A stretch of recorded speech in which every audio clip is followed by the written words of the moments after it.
Hi, Assalamualaikum. My name is Aqilah binti OSMAN.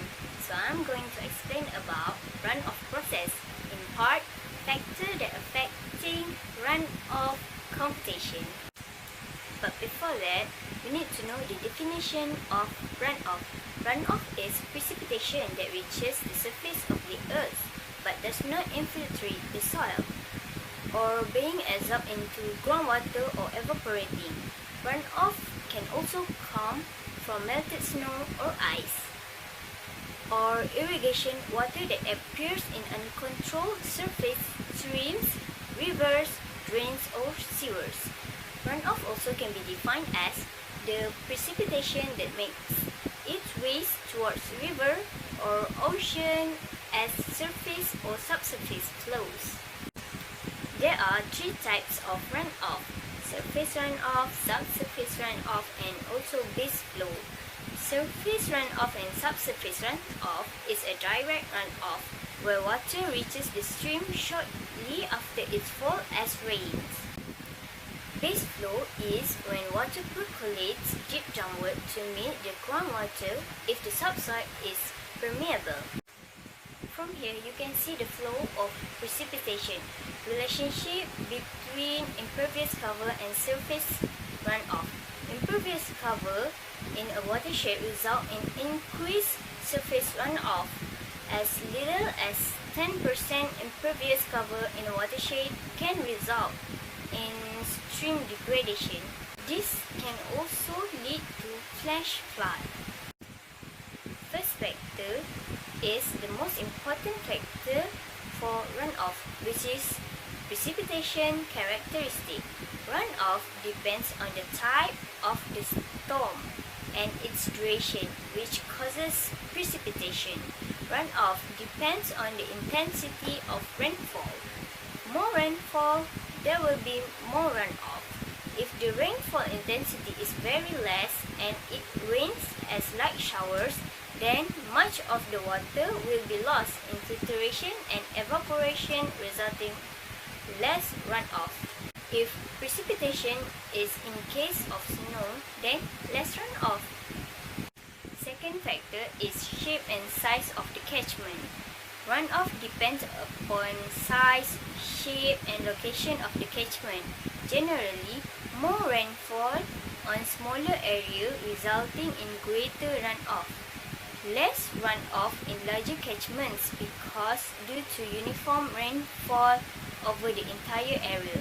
Thus, only few tributaries of the stream feed water to mainstream during a particular storm. So this is the type of catchment. There are fan-shaped catchment and fern-shaped catchment. Fan-shaped catchment give greater runoff than fern-shaped catchment because the peak flood from the tributaries is likely to reach the mainstream approximately at the same time. Third is topography.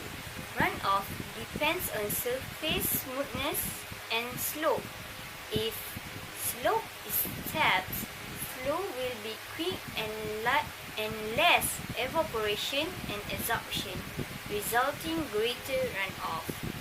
If the catchment area is in mountainous area and on the windward side of the mountain, then more rainfall resulting more runoff.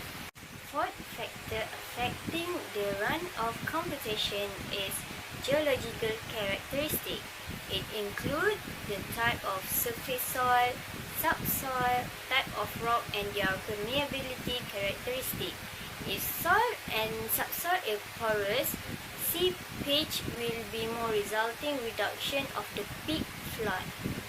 Absorption will be nil, resulting more runoff if the surface is rocky.